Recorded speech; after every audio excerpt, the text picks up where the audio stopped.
one's the best crypto asset? Which one's the best crypto asset? Which one's the best crypto asset?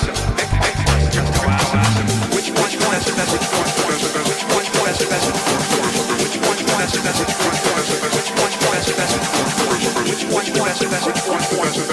one's the best Which one's the best Which one's the best What's the second best?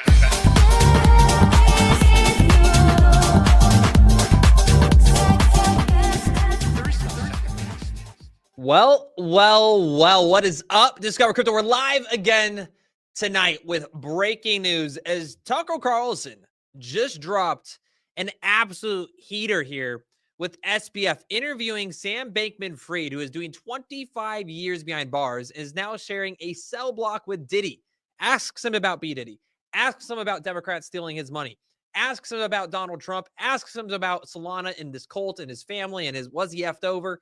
This is 42 minutes long here, guys, but I wanted to share this experience with you guys and kind of just break down what is happening with, of course, the political side of the crypto market here, guys. So let's go ahead, take a listen here, guys. As you guys come and hit that like button, smash that share button. If you're on X, hit that repost button.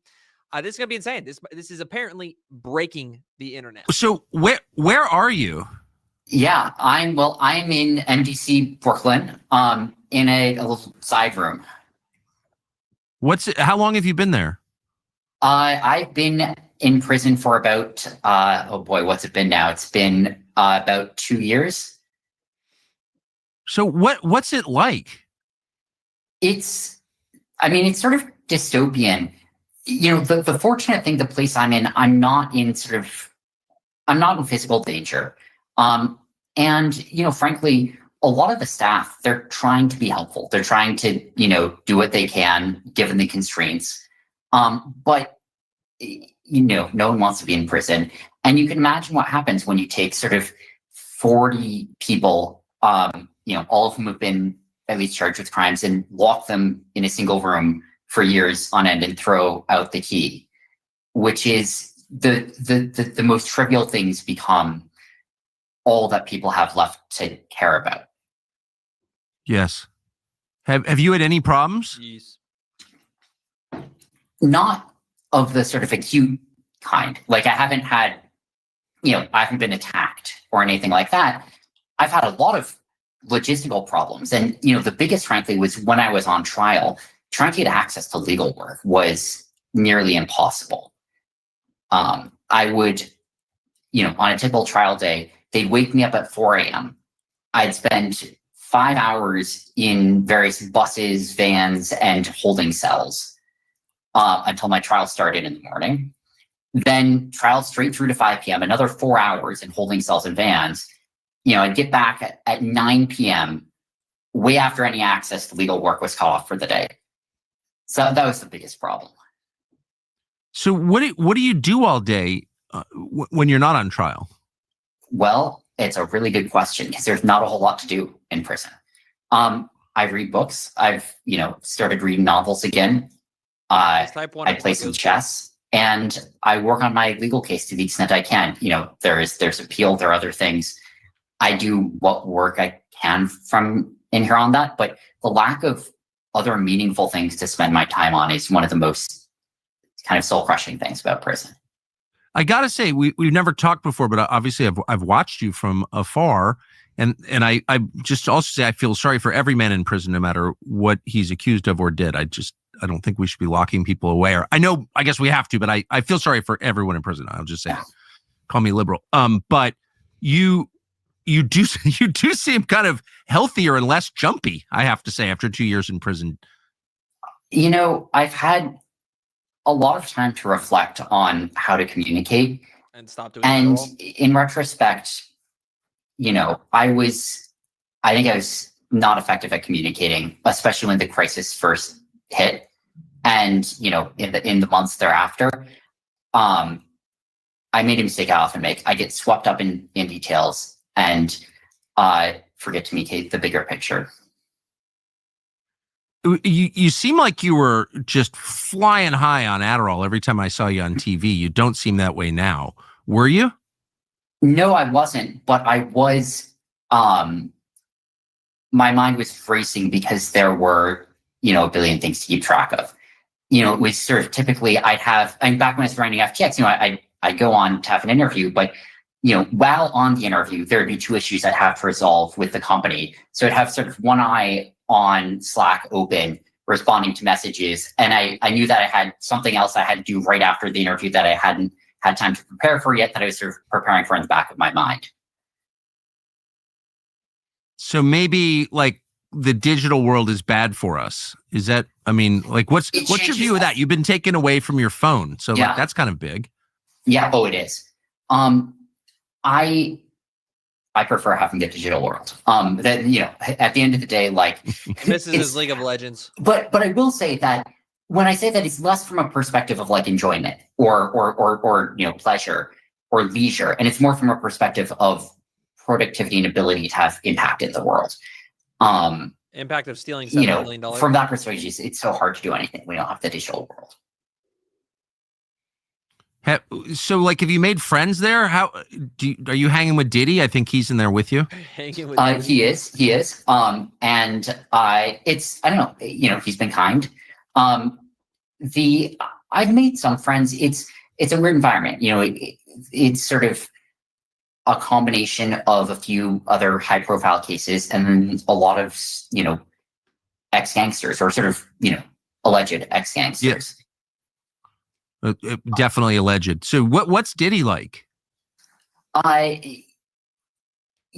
Obviously I've only seen one piece of him, which is Diddy in prison, and he's been kind to people in the unit. He's been kind to me. It's also it's a position no one wants to be in. Obviously he doesn't. I don't. As you said, it's kind of a soul crushing place for the world in general. And what we see are just the people that are around us on the inside rather than who we are on the outside. Oh, I'm sure. And you're two of the most famous prisoners in the world in the same unit. What do the armed robbers think? Well, it's a really interesting question. And of course, some of them are, I think are thinking like, wow, this is sort of a big opportunity, like, to meet people they wouldn't otherwise get to meet, which is, it shocked me the first time I heard that. Right. It makes sense from their perspective, but like, boy, is that not how I think about prison. Sorry to laugh. No, that's such a good. I bet it's not how you think about it. No, it's not. And laughing's all you can do sometimes. There's no better alternative. They're good at chess. That's one thing I learned. Like, former armed robbers who don't speak English, and probably didn't graduate middle school, are a surprising number of them are like fairly good at chess. Like, I'm not saying they're grandmasters, but like, I lose games to them all the time. I was not expecting that. Wow. So how is it? That's so interesting. News. How has that changed your views? Politics. Let's go, baby. Well, I would say it's part of a larger whole, which, it's one of the most sort of profound things that I've come to learn over my life, but still something I don't fully understand, which is obviously, what we call intelligence or IQ or whatever. It matters. It's important. Working hard matters. It's important. But there are other things that we don't have good words for. I still haven't found the right words for. But things that can make someone an unbelievably impressive and successful and productive person, that seem to kind of outshine what I or others would expect of them. And obviously it's not everyone. Everyone's in different places. But something we saw a lot at FTX, we find someone with an absolutely shit resume. Just nothing to recommend themselves. No real relevant experience. And all of a sudden, we'd realize they were outperforming almost everyone else at the company. Just because they had the grit, they had the instincts, they had the dedication. They knew how to work, how to interface with others, and how to see solutions to problems. Yeah. I've known on the flip side, a number of extremely stupid people who've gotten rich in finance. They clearly have a kind of brilliance that I can't see.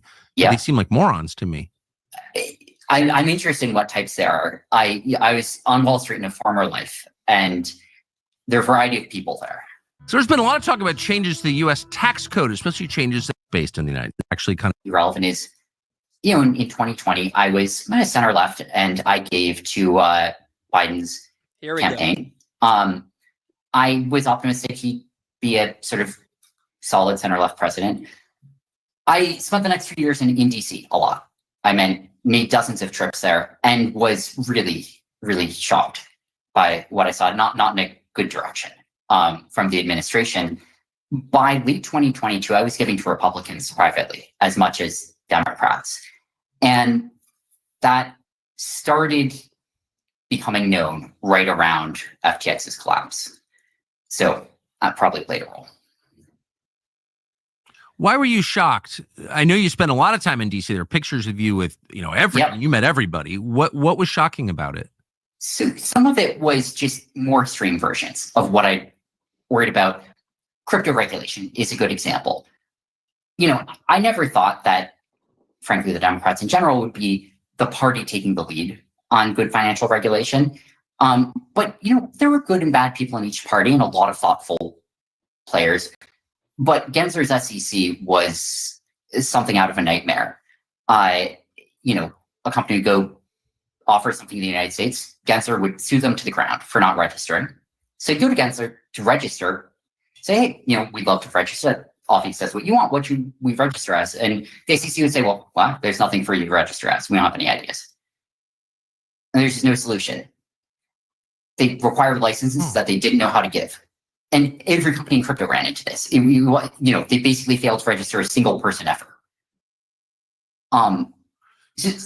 That was like one pretty disturbing thing that I saw. And, go for it. So can I just ask you to explain a little bit there? It's obvious to non-experts like me that, Gary Gensler is obviously corrupt. I mean, that was clear. Right. But it was his motives were less clear. Like, what was that? What was his goal? It's a really good question. And again, I'm not in his brain, but here were some impressions I had. He really liked being in the center of things. Power. Everyone likes that. Yeah. Not everyone, most people. He's no exception. Part of this is a turf war. He wanted his agency to get more power, even if he didn't want to do anything with it except block industries. Why did he make everyone register with him? Well, he loses power, otherwise, even if he didn't know what to do with them. There are lots of stories about him, being very politically ambitious and feeling like if he could, get on CNBC enough, make a big enough stink about things, raise his profile, that, maybe be Treasury Secretary, something like that in the future. And he was remarkably successful. Like he became sort of one of the few faces of democratic financial regulation. Interesting. That sounds right to me. I mean, those sound like Washington type goals. I've seen those before. Right. So, it wasn't moral. It's not like he had like deeply rooted communist beliefs or anything like that. Right. No, I knew that. Right. No, it's not like, or any beliefs, self-advancement. So when things started to go south and you were criminally charged or thought you might be criminally charged, you've given so much money to the Democratic Party that I think it's pretty, leaving aside moral judgment here, but it's pretty normal in business for the donor to call the person he's donating to and saying, hey, I'm in trouble. Can you help me? Did you call Schumer or any of the people you had supported and say, hey, I need your help? It's the Biden Justice Department. Help me. I didn't, for multiple reasons. One was, I didn't want to do something inappropriate. A second was that many parts of it very quickly made their positions known and were running away as quickly as they could. I had as good relationship, probably better with Republicans in DC as with Democrats by that point in time. Although that wasn't public, it wouldn't have been easy to see that from the outside. At the end of the day, there's a long story here. It involves a law firm that took a pretty unusual and active role in the case. But before I even gave up control of FTX before it was ever filed for bankruptcy. The DOJ had already made up its mind. And so you didn't call in any favors or try to? No. Interesting. What do you think of the future of crypto? I mean, obviously you must have complicated feelings since you ran a crypto company. You're in jail because of it. But you know a lot about the topic. You sort of feel like things are moving very fast on crypto. Do you think they're moving in a good direction? I know it's sort of weird to ask you this question, but I can't resist. No, hopefully is what I would say. You know, you look at what the Trump administration said, you know, going into office, there are a lot of good things. There are a lot of things that, you know, were very different from the stance that the Biden administration took, that you know, Gensler and the SEC took. Obviously, the follow through is what matters. And that's the stage that we're at now, which is what will come of this. And I mean, not surprisingly, like changing the guard helps, but financial regulators, they're big, giant bureaucracies in the federal government. They're not used to changing overnight. And they have been playing a really obstructive role for, you know, a decade in crypto. You know, the US, it's 30% of the world's finance. It's about 5% of the world's crypto. And the reason it's entirely regulatory, it's just the US was unique in its difficulty to work with. So I think the big question is, will, you know, when rubber meets the road, like, will the administration do what needs to be done and figure out how to do it? I mean, I remember when the concept of crypto first arrived in the popular press, and the whole idea was that this was a currency that could restore to the individual his freedom of commerce. I get to buy and sell things without the government controlling me, and I could do it privately. Yeah. It would restore my privacy as well. And that obviously has never happened. It doesn't seem like it's ever going to happen. And I don't hear anybody say it anymore. And now it just seems like it's kind of another asset scam. Whatever happened to, I mean, these are broad brush statements, but whatever happened to the privacy thing? It's a really good question. And there's sort of a related thing about the technology, right? Payments, remittances, like all the things that are not just an investment, but ways that crypto could actually be useful for the world. You know, they happen on longer timescales than investments do, basically. You know, with what social media has become, you see bubbles, you know, grow and pop on a daily to monthly basis. Technology is built out on a decade basis. So, you know, right now, crypto is not quite at a point where it could become an everyday tool of, you know, a quarter of the world or something. The tech isn't there yet, but it's not that far away. And if the industry keeps making progress rather than getting distracted too much by market prices, then, you know, 5-10 years from now, you could imagine a world where all of a sudden it is the case that anyone can have a crypto wallet, you know, a billion people could use it each day, with privacy, with security, fast, cheap, international, all the things that, you know, that was promised and that absolutely are distracted from by the latest meme coins. You think world governments would allow that? I mean, if you actually allowed the world's population to conduct financial transactions without the control of governments, then governments would collapse instantly, wouldn't they? Well, it's an interesting question. And there are a lot of degrees here about the level of oversight and control that a government would have. You look at something like Bitcoin, and the wallets are anonymous, but there is a public ledger of every transfer that happens. So it is possible for governments to have some level of knowledge without having control of it. That being said, not all the governments in the world view this the same. And the United States government over the last 30 years has taken one view towards control of, you know, not just the United States, frankly, but the world's monetary, you know, dealings. And you see, I mean, a different viewpoint much more authoritarian, but also much more insular in a lot of sort of dictatorships. But half the world doesn't try to have nearly the level of government involvement in day-to-day financial transactions that the United States has. So the people who built this country built it because they wanted freedom. One word, free. Well, basically, no. The company. Pure. Well, basically, no. The company that I used to own, maybe I still do own, I don't know, it's in bankruptcy, had nothing intervened. Today, it would have about $15 billion of liabilities and about $93 billion of assets. So the answer should be, in theory, yes, that, there was enough money to pay everyone back in kind at the time or today with, plenty of interest left over and tens of billions left for investors. But that's not how things worked out. And instead, it all got roiled up in a bankruptcy where the assets were dissipated incredibly quickly by those controlling it. They're siphoned off tens of billions of dollars worth. And it's been a colossal disaster. And I mean, not stopping that from happening is by far the biggest regret of my life.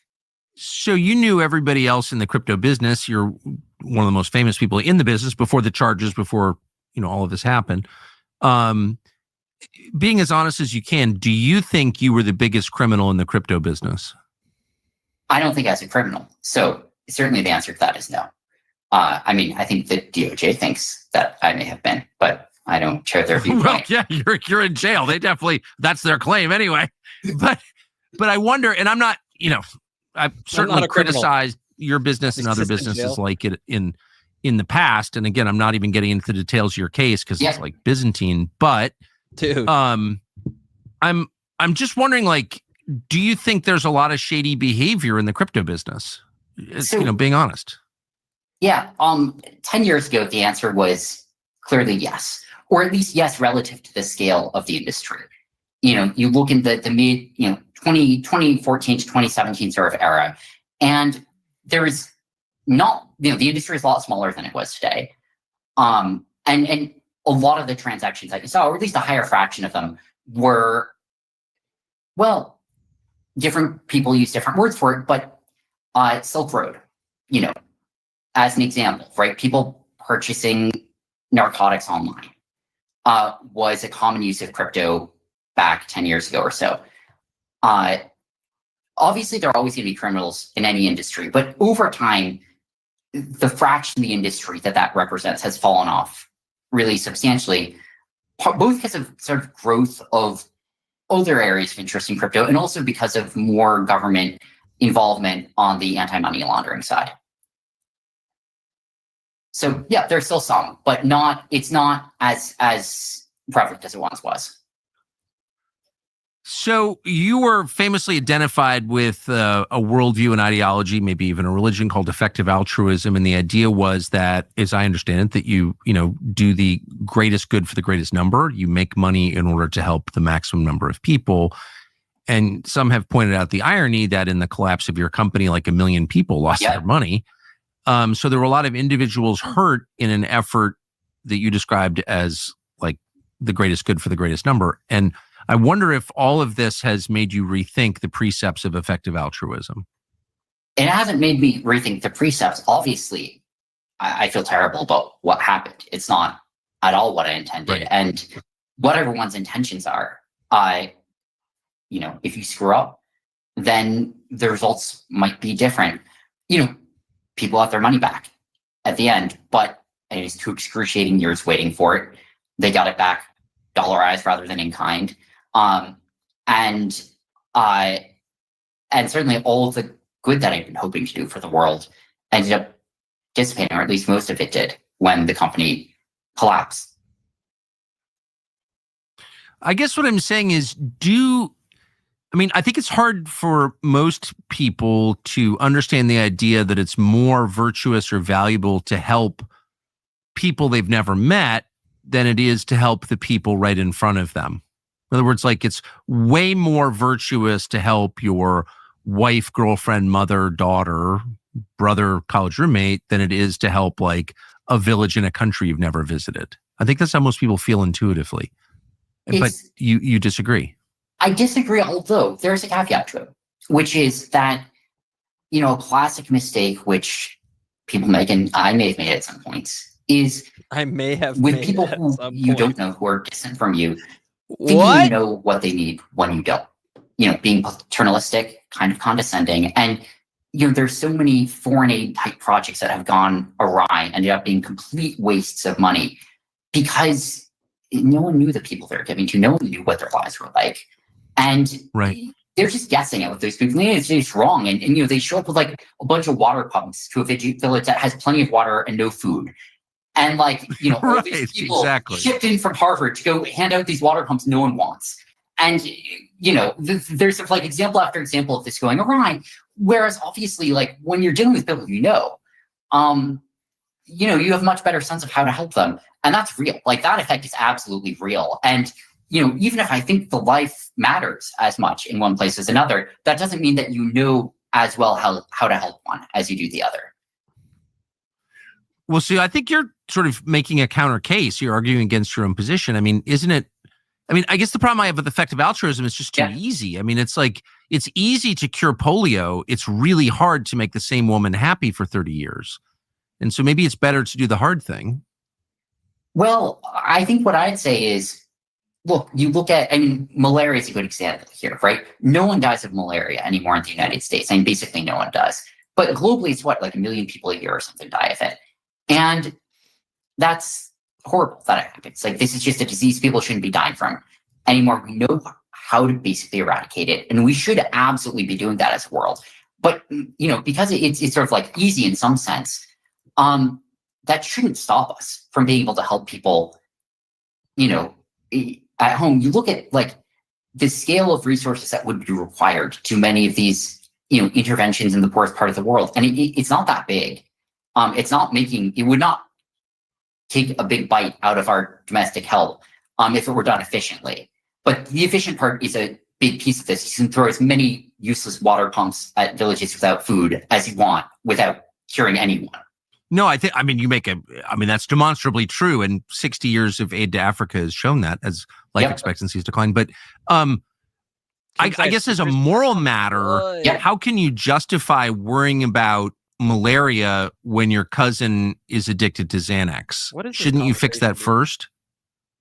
If I could, but at the end of the day, we have responsibilities to each of us. And, if I know my cousin well, and I know how to solve his problem because I'm his cousin, then absolutely, like, I have a responsibility to do that.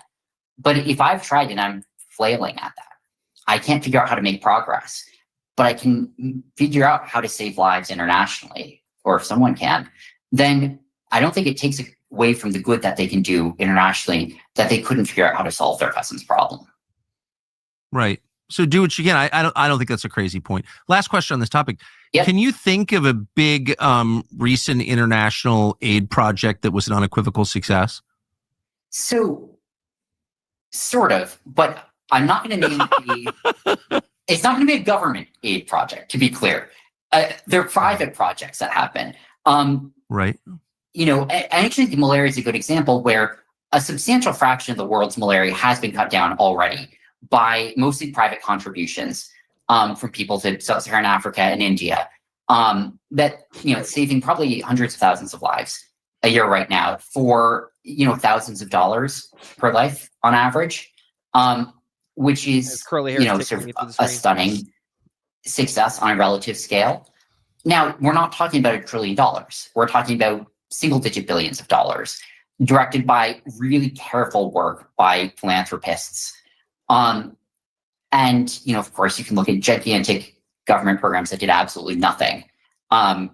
If you want to go the government approach, I don't know, the Marshall Plan, like, that's sort of digging pretty deep in history, but rebuilding Germany after World War II was probably a huge success on many fronts. Yeah, I think we've undone it by blowing up Nord Stream, but yeah, no, I think it's a fair point. So, how old are you now? The funny thing, it took me a second to think of the answer to that.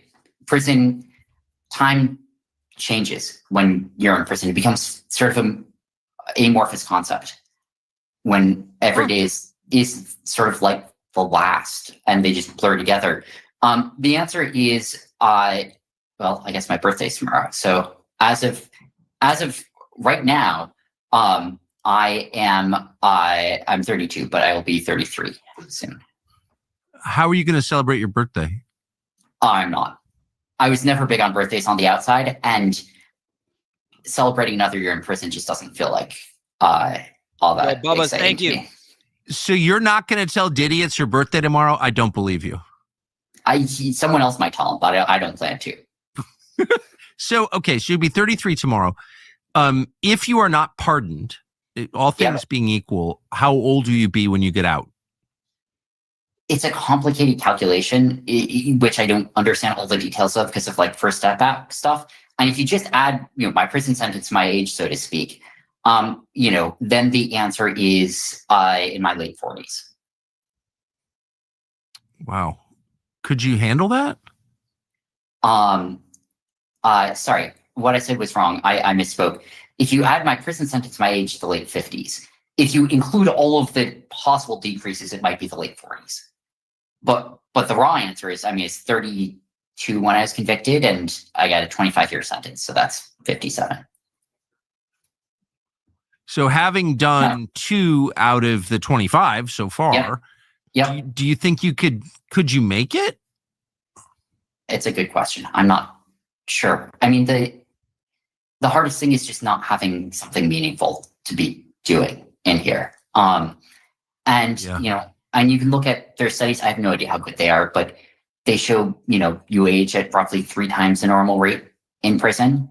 So, you have 3 times 25 to my 32 years when I was convicted. And, that gets you an answer of maybe. So, it strikes me there's a kind of weird, you went maybe more than anyone I've ever talked to from one world to a completely different world. So you were in the world of digital money. Now you're in a world with no money. Oh, yeah. What's the medium of exchange in prison? It's whatever people have, and muffins, like these little plastic wrapped. You go to like a gas station, and like on the counter there might be like a plastic bowl with little individually wrapped plastic muffins that have been sitting there for a week at room temperature. Imagine one of those. That's that's like standard. It's that a packet of ramen soup or a kind of disgusting looking little foil package of fish in oil at room temperature. Ooh. Yeah. So you went from crypto to the muffin economy. Yeah, that's right. How would you compare them? Obviously, it's harder to move muffins internationally, but right. I don't think they're going to be as a currency anytime soon globally. I don't think it's going to be a strategic muffin reserve. So, they're a currency of need. They wouldn't be anything else. They don't have that much to recommend themselves. But at the end of the day, they're kind of fungible. They're not exactly fungible, but they're close enough. 2 muffins are kind of similar, so you can kind of trade them for each other. They kind of work as long as you're never dealing with more than like $5, right? Because if you wanted to do a $200 transaction in muffins, like what it doesn't work physically, right? And it's unwieldy. Yeah, it's unwieldy, and so one of the things that you realize really quickly is, the scale of everything is so diminished in prison. You see people getting into a fist fight over a single banana. Not because they even care about it that much, but because what else is there to channel your caring into? Ooh, that's grim. Do you eat the muffins, by the way? I don't eat them. I no, I just hoard them and yeah. I don't actually eat them. I mostly eat rice and beans and ramen.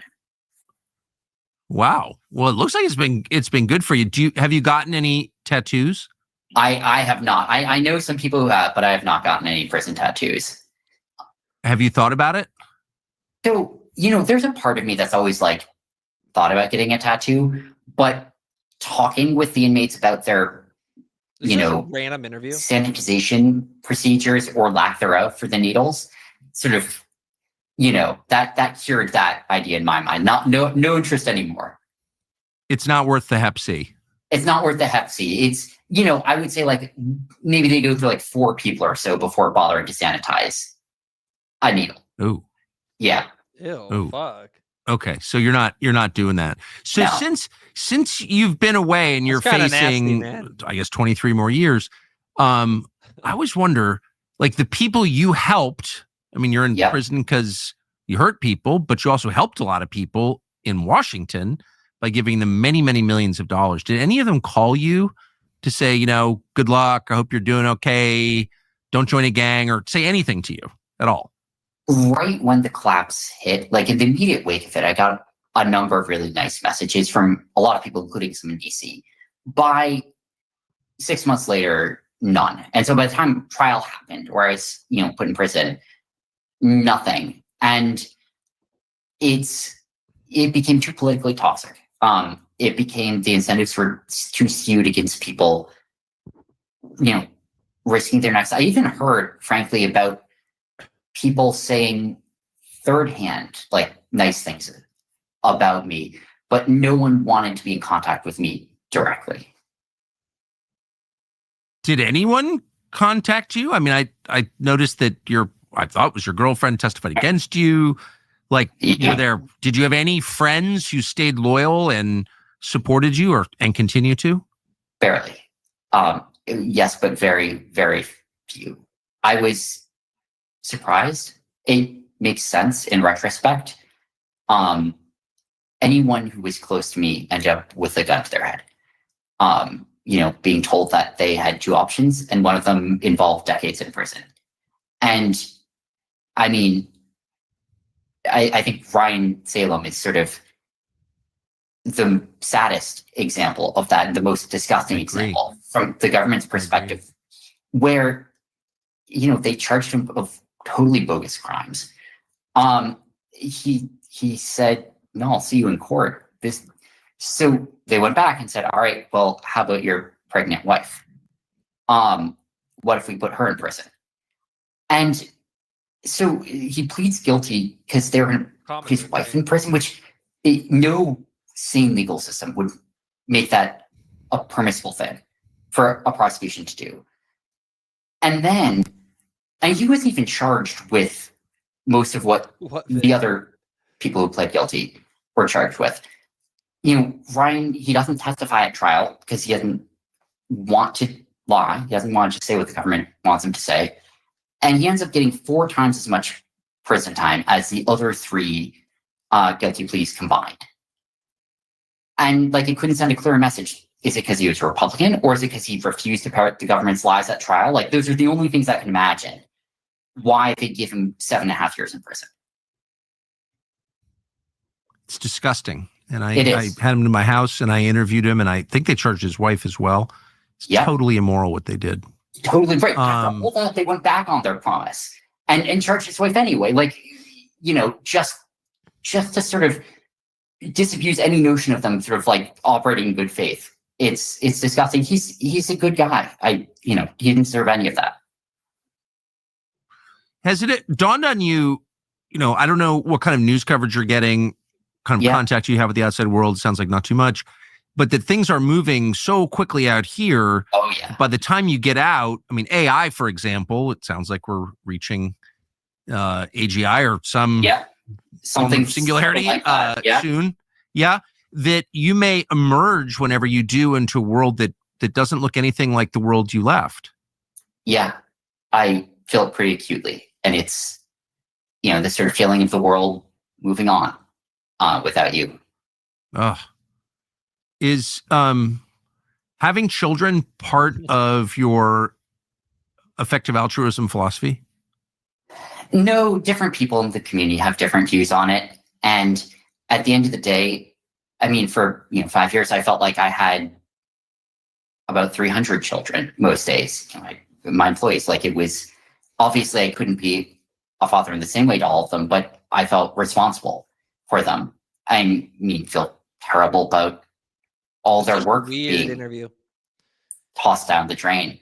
But I have time for my personal life at all, basically, when I was running FTX. And I mean, I certainly am not in a position to have kids from in person. So, have any of those 300 employees visited you in jail?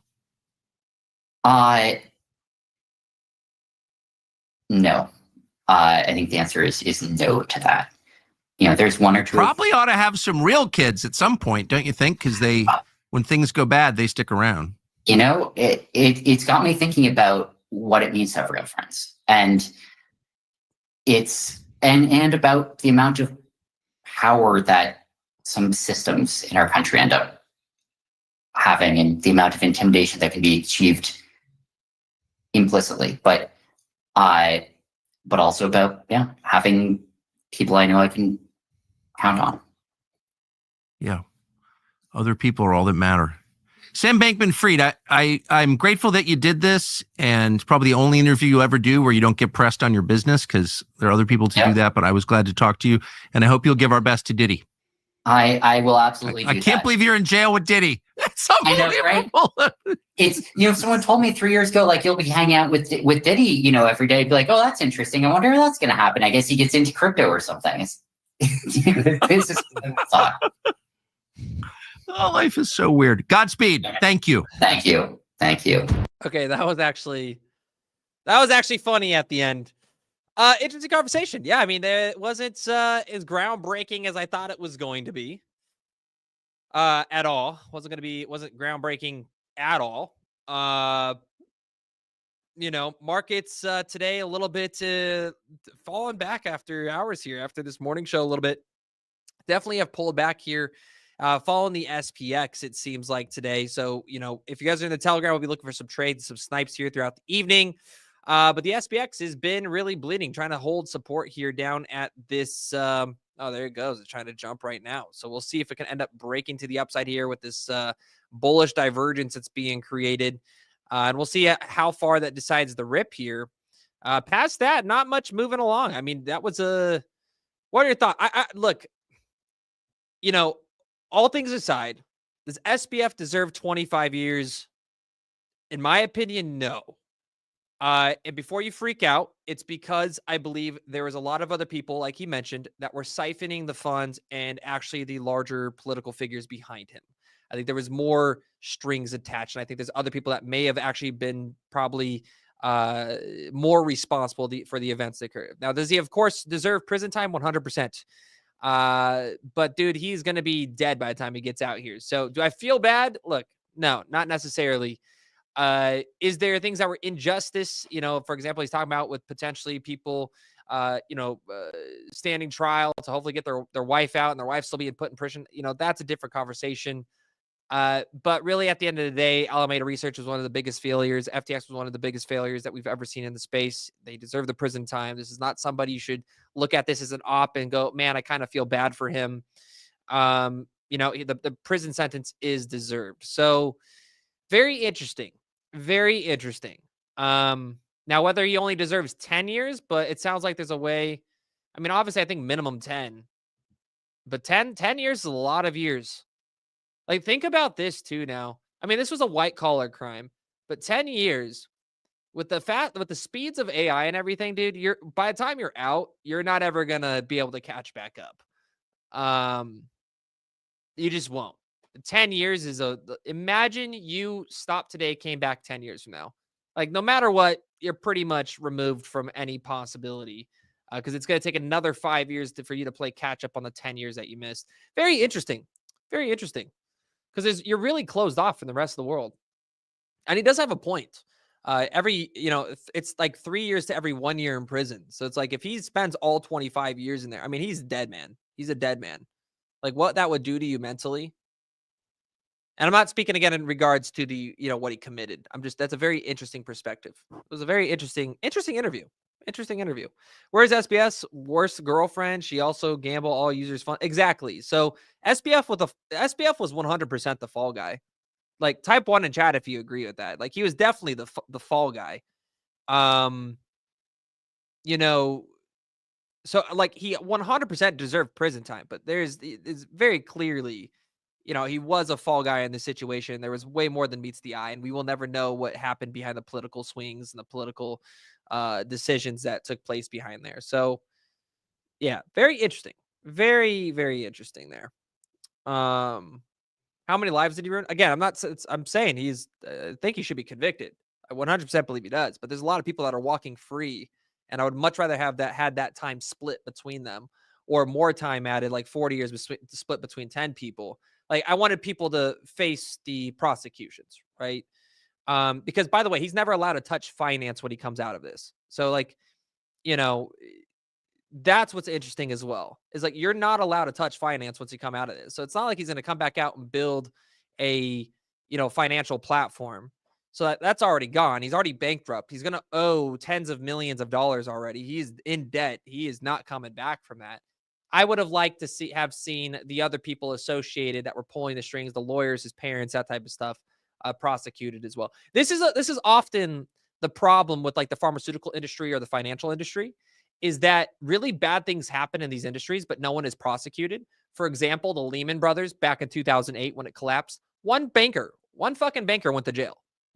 There should have been dozens and dozens, if not hundreds of bankers that were prosecuted. I would have much rather had hundreds of bankers prosecuted for multiple years, even if it was only 2 to 5 years. That in itself is enough to really set a standard for the industry. And that's the problem here, is we're supposed to have this world great, renowned justice system, and it is not utilized. It is paid to play. And so it's like, if our pharmaceutical companies were imprisoned for causing harm from vaccines, and like, they're actually held accountable. So if you launch a vaccine, it ends up killing 10,000 people, and you're actually held responsible for that, rather than just, kind of let go, like nothing happens to you, Bill Gates, etc.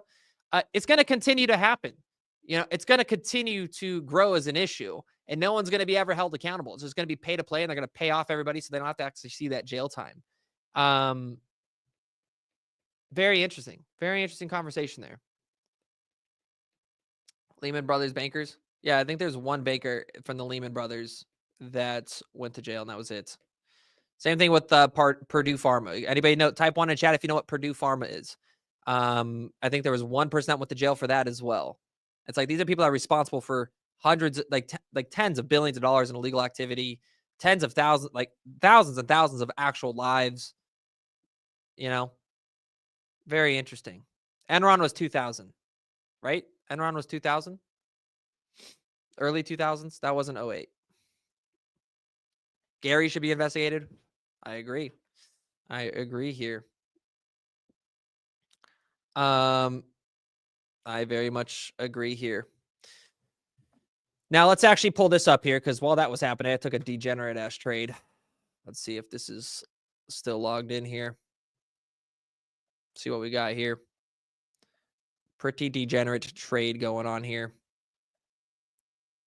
Pretty degenerate trade here, about $3,000, but we are down. We're about break even here today. There was Lehman Brothers banking that ran Silicon Valley. Yeah, you should be investigated. Oh, you got me, guys. Moist water coming in here with the hot take, dude. I don't know if you know this, but our company's been literally under a microscope for 2 years, homie, because of a previous host who really apps on drugs, wasted company funds, etc., yada, yada, yada. I love when people go, you guys should be investigated, when we're probably the cleanest company in existence in the crypto market. Like, we have to report every single filing, every single transaction, every single data point to the government. Like, use your moist water. Your brain is about as liquid as your moist water. Use your brain, dude. Use your brain. My God, man. Josh, are you being... Yes, guys, I'm being held hostage by... I can actively leave wherever I want, though, and travel across the country. I can actively leave, guys. I'm allowed to leave whenever I want, go to whatever country I want, do whatever I want, trade whatever I want, but I am... I guess I am being held hostage without knowing. You should bring. I would love to bring him back on as a guest. That would be just funny. But I've got to wait till this just needs to be handled, dude. He needs to lose it, man. I find it funny, dude. It's like so many people. Like there's not so many people. There's very few people out there, but they'll make content like you're not disclosing your advertisements. You're pumping and dumping. You're scamming. And I'm like, dude, how retarded do you have to be to not realize that we are like the most transparent fucking company in the crypto market because of what happened? Like nothing get by us. Nothing could get by it. It's like it is. It makes me laugh. It really does, dude. It really does, dude.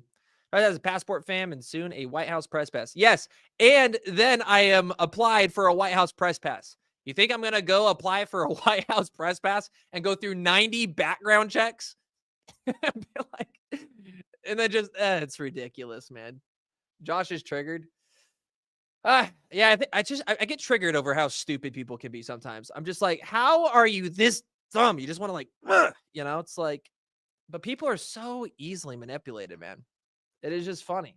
It is just funny. Some of these haters, dude, they're just ridiculous. No, Carlos is not, dude. It's literally nothing. Literally, it's funny, dude. Ben has like literally multiple arrest warrants, in Georgia. I mean, the dude's. He's off his rocker. Honestly, he needs help. I wish him the best. I want him to go to rehab, honestly, because honestly, I don't care about him. I care about his family and his kids more than anything. It's just devastating to watch, dude. It's clown work, man. At the end of the day, employees are not children. He bought into the depopulation crap. I think Orin's a little bit behind here. I think he's watching the thing still as well. Off the rocker is an understatement. Yeah, dude, it's insane to watch here. Let's go, dude. Up 35%. Did we just I'm going to be so pissed if I just caught this. Because me and the Telegram have been trying to trade this all day, and I think I finally caught the breakout here. I mean, I definitely caught the breakout. We're back up into profits for the day. But, man, we were struggling in there before we went live. We tried getting this breakout twice. Stopped out here, stopped out here, and then, man, that's unfortunate, bro. It's what it is. Time to short, potentially, man. His girlfriend is satanic, I heard. I don't know, man. I just go off the facts, and yeah, I just don't mind, man. I mean, dude, you guys could see it here. I don't care talking about this stuff. People are like, don't talk about it. It's like, dude, just like, it's funny, dude. It's actually, it's entertaining to me. I mean, to see how far down this guy has gone. And look at this one. Like, these guys are actively looking for me right now to literally kill me. Dude, I do not care. Like, that is insane. It's like, just funny, dude. What a funny guy. It's insane. Looney Tunes, man. You're 1 million better times as a channel now. Dude, I'm excited for the future of this channel. We're really going, we're going deep here, guys. I want to give you guys, soon we'll be doing the craziest interviews you've ever seen on this channel. That is my goal. Is I want to be able to get access to people that you wouldn't before like had the opportunity to like be a part of as well. I should probably close this here. It's testing the resistance right now. If this drops down to 89K again, I'm going to close this position here for like $2,000. Actually, let's lock in a take profits here just to get us back to the break-even price there today. So stop loss will be this will be 88,995. That's 25%. No, that's two. Let's do 22%. There you go.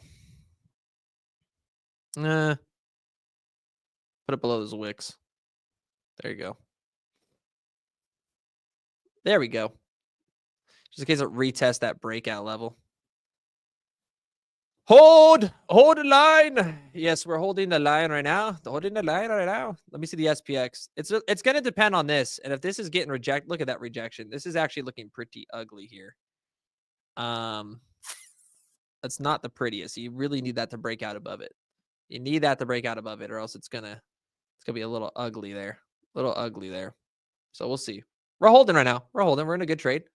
Good trade. It's playing out right now. We'll see how this goes, you know. But if not, we just locked in 2K. We're back to even, and we're chilling here. We're chilling like a villain here. We had a great week. We made like $15,000 the last 2 days. Any Duke news? FOMO.io. You're going to be seeing a complete. We're just building, man. Building nonstop now. If you guys don't know, though, Duke, as I have zero control over it, is literally completely operated by the community now. We've transferred everything. They should be doing their airdrops. There's like 3 different council members with 3 different companies like building it out and doing some really cool stuff. So for me, it's just we're just building out all the tools and the products, guys. But just takes time. Just takes time. But everything's smooth, man. Everything's smooth. Everything is still smooth here. I want XRP back to $2.01. $2.01 on XRP. Let's go to this real quick. $2.01. Where is that? Holy smokes, bro. I don't think you're getting down to $2.01 here anytime soon, unfortunately. That's where was that? Oh, I guess you did a few days ago. That's insane, man. Absolutely insane. Absolutely insane. All right, guys, we got stopped out there, I think. Yep, stopped out. Boom. Good to go. Just locked in those profits. And that was a little $2,000 trade there. So we'll take it. We'll take it. We're back to beautiful, beautiful, beautiful. We could actually look for some snipes here. Let's see if we got some scalps here. How much would I need if I'm trying to learn to trade? You can start with literally like $100, man. Like you shouldn't be starting with a lot of money because you should be starting with a few $100s and like think of it like your college tuition. Like you're gonna lose. Like it's very rare that you ever meet a trader that just becomes instantly profitable. Like, it doesn't exist. Like it takes a lot of time to get used to that BS there. Oh, I'm sorry. I was just like reading through things. But there's like paper trading you could do, which is like where you can actually just trade with fake money. But to really, I would say just start with $100, like $100 a month, and don't trade with more, don't trade with less. Just if you have $100 in spare money, literally do $100 on like 5x. Like again, you're not making a lot of money off that at all, but you're just doing it to get used to the game, doing it to get used to trading. Because like for me, is like I paper traded for a long time, and it really just has no effect because paper trading you have no emotions in. Like I don't care if I lose that money because it's fake money, right? As soon as you have real skin in the game, your emotions really. That is the hard part. It's really learning your emotional states. Understand that if you have a 70% chance based off your indicators, there's a 70% chance it's going to move. You know, there's a 30% chance you're going to get stopped out. You have to get used to losing and making money. It's a lot. Can you teach me? I teach in the Telegram. Like we just go live in there periodically, but I don't do like coaching at all. I just don't have the time. Literally just use your imagination, bro. Paper trade first, keep track and see how you would do. Don't use real money. Yeah. So again, Macho, I think it just, everybody's got a different learning experience. For me, it was like, why not just take $100? Like instead of going out and drinking at the bar with your friends one Friday out of the month, just remove one Friday of drinking alcohol. That alcohol, you're going to waste the money on alcohol and be hungover anyways. Use the $100 to just, trade those positions there. But you can also, again, you start with paper trading, but just after, I prefer just doing the $100. It's like, that is where I'm at. Everybody's different. Everybody's different. And also, you shouldn't just be trading instantly. You should, but like everybody, chat is right. You should be reading how to trade books, and at least have some fundamental understanding of how to execute a trade before you just blindly don't know how to trade and you're just opening longs and shorts. You're just gambling at that point. Bearish divergence on the 2 hour.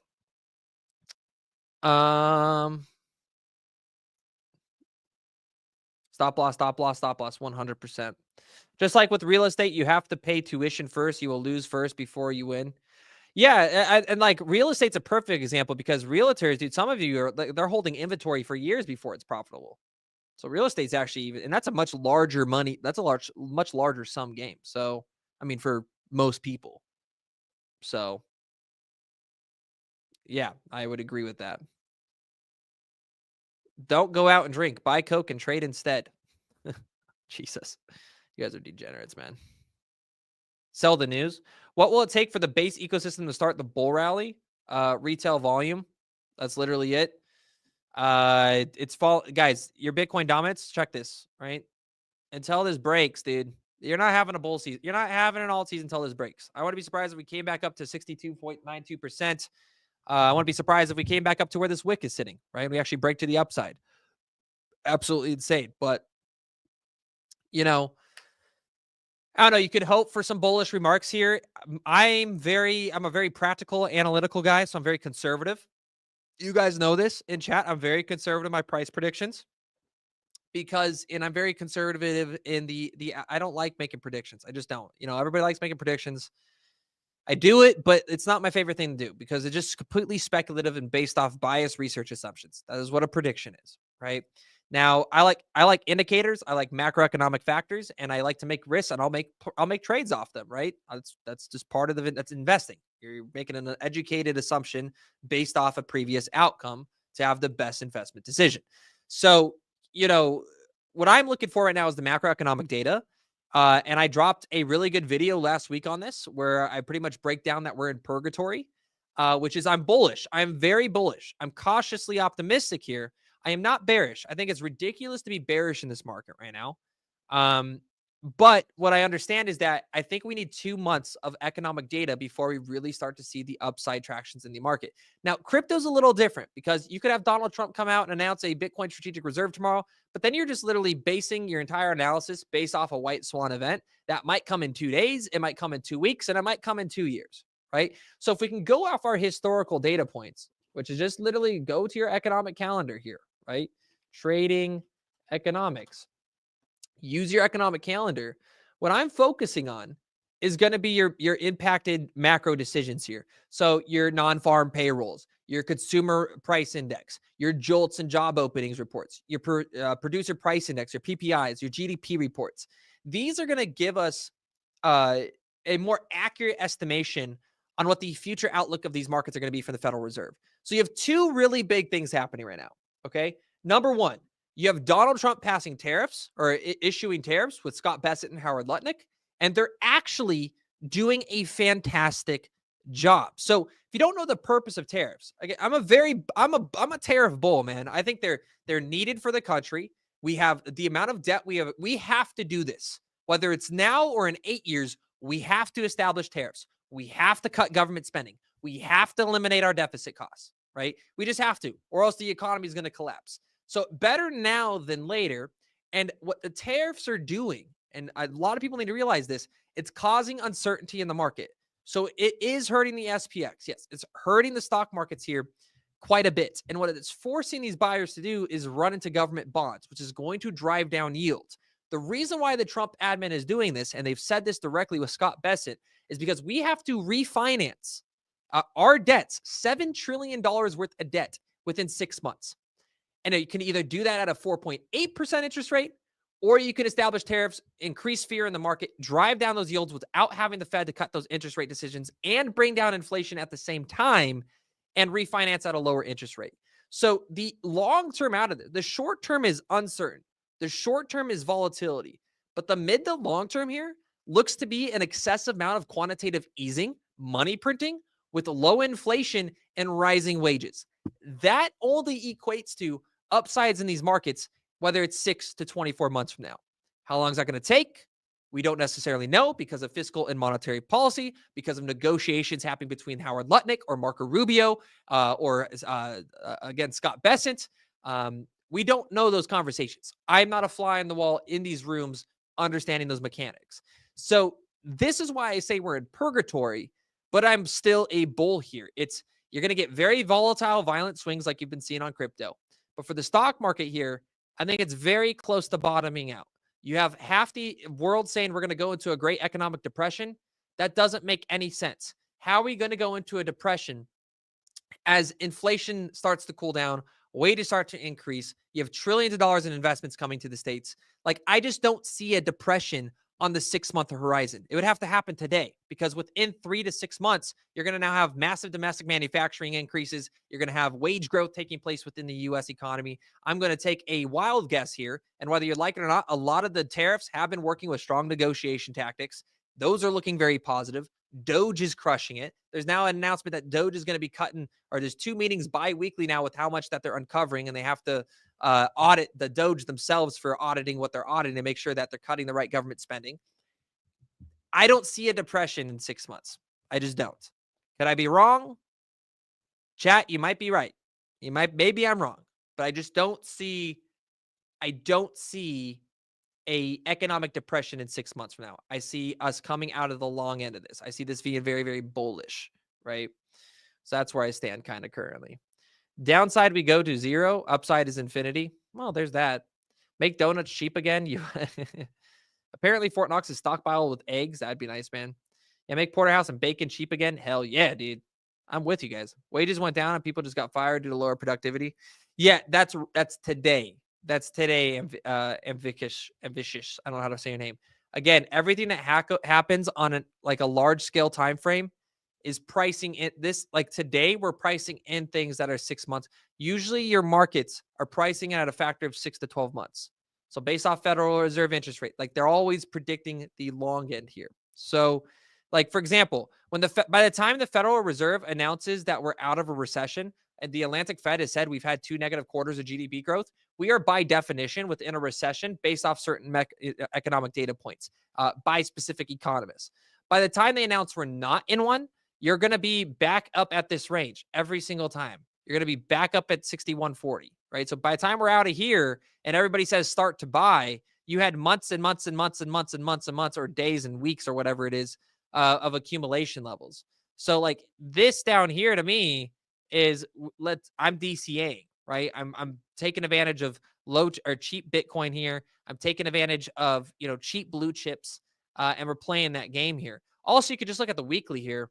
Look at the weekly, right? We know that there's massive buying pressure coming in from the $78,000 to $90,000 range. So, yeah, I don't know. Call me a permabull, but I'm pretty much permanently bullish on crypto. Love you, Josh, and I think it's because of you. I think it's because you just get it. You just get it. Thank you for looking at the macro and not having to buy a short-term Oh, there you go, Macho. I read that wrong there. Yeah. It's hard to have that conversation. And I welcome people to challenge that decision. But most people that challenge the long and midterm yield outlook from tariffs are very emotionally directed by their political biases in the short term than they are the long term. For example, the egg conversations.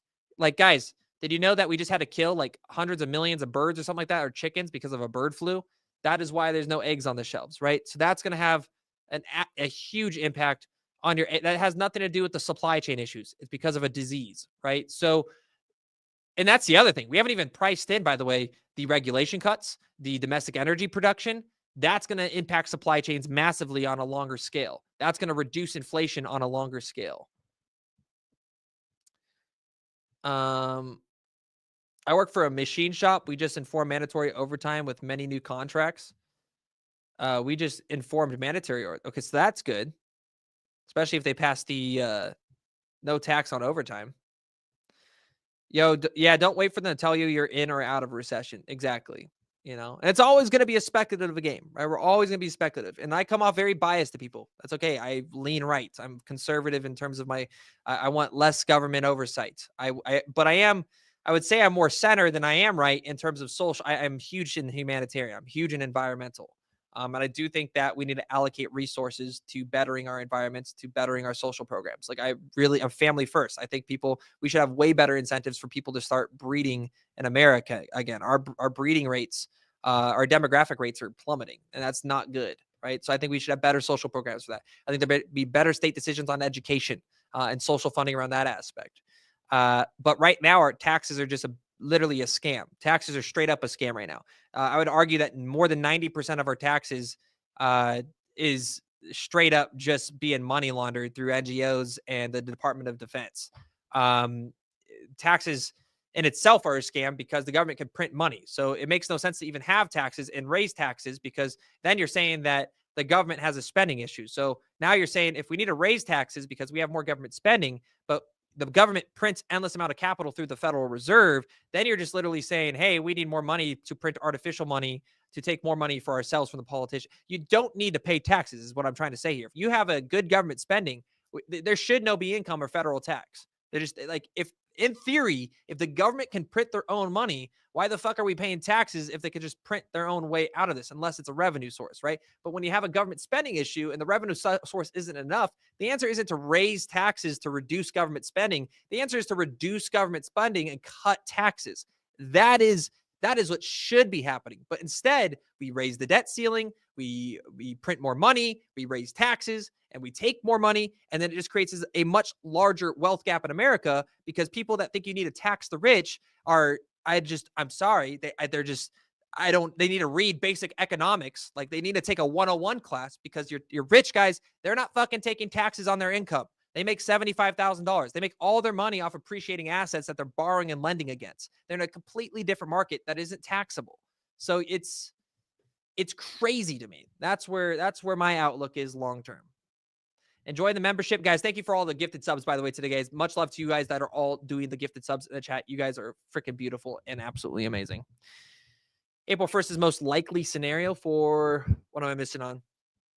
Texas just approved the reserve. Oh, absolute W here, dude. That must have been what pumped it a little bit here.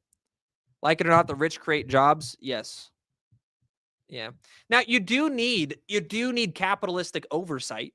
So you do need regulation, right? There should be gaming regulations and stuff, but that's where you have a democracy to balance out those measures.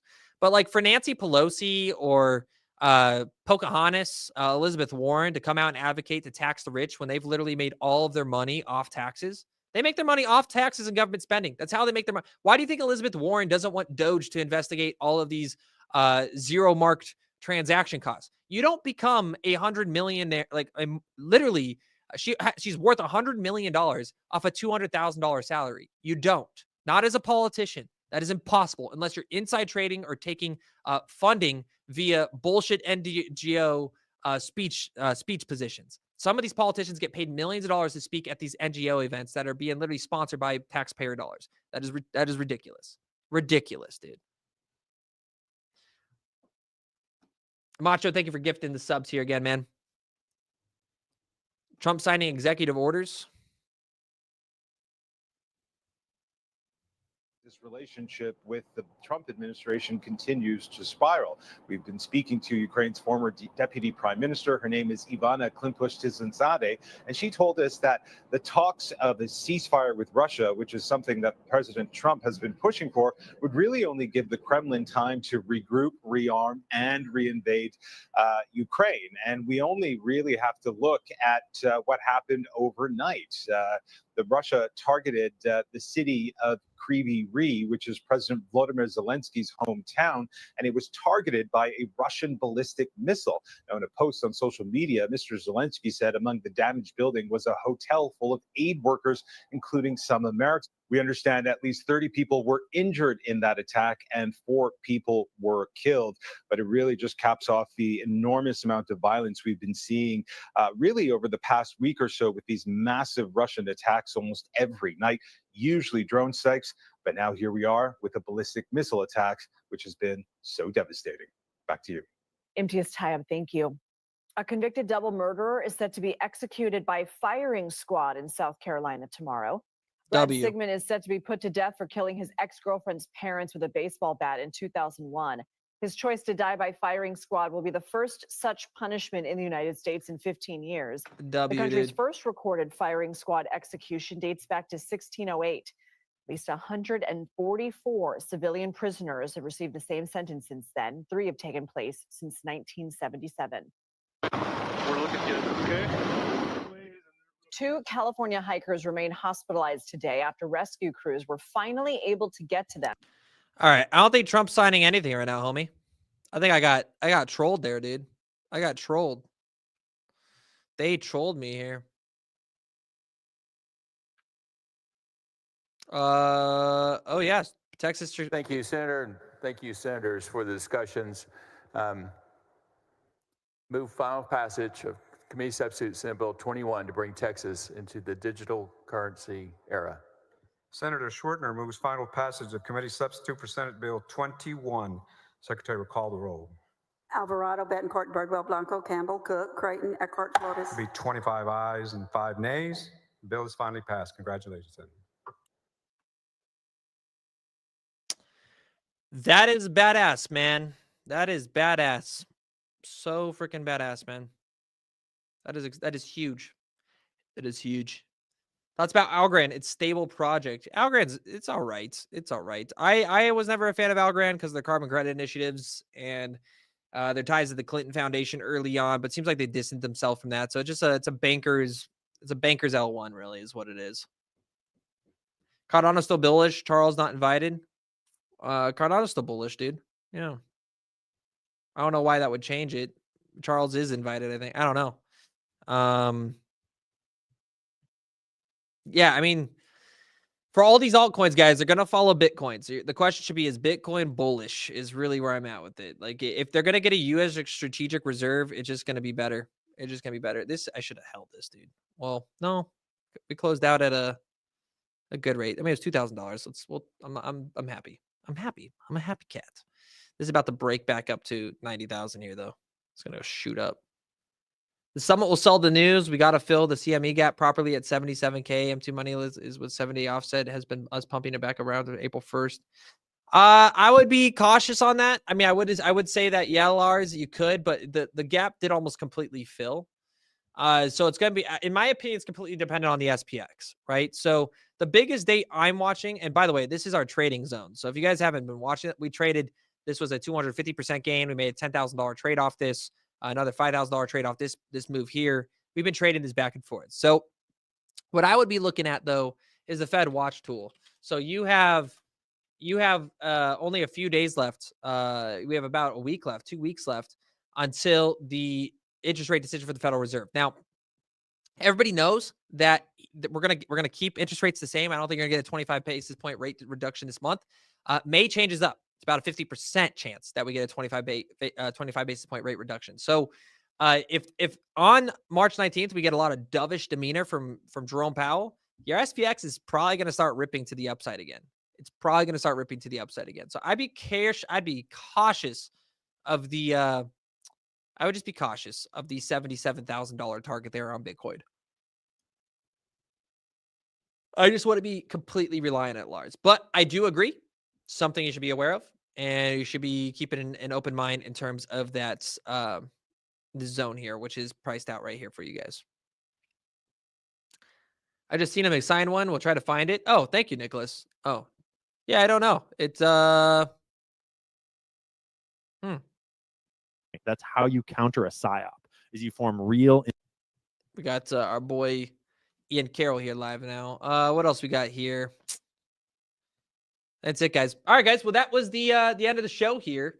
That was the SBF live prison interview with Tucker Carlson here. So very interesting interview. Wasn't, kind of what we expected to be. Make sure you guys hit that like button on the way out. I have to refresh to see how much we're at. But guys, much love. Thank you for being here. We'll see you guys later tonight with the video that is dropping about the crypto summit. So if you guys haven't already, hit that subscribe button, turn on those post notifications. If you're on X, hit that repost, hit that like button, guys, and we'll see you later this evening. Peace out, guys.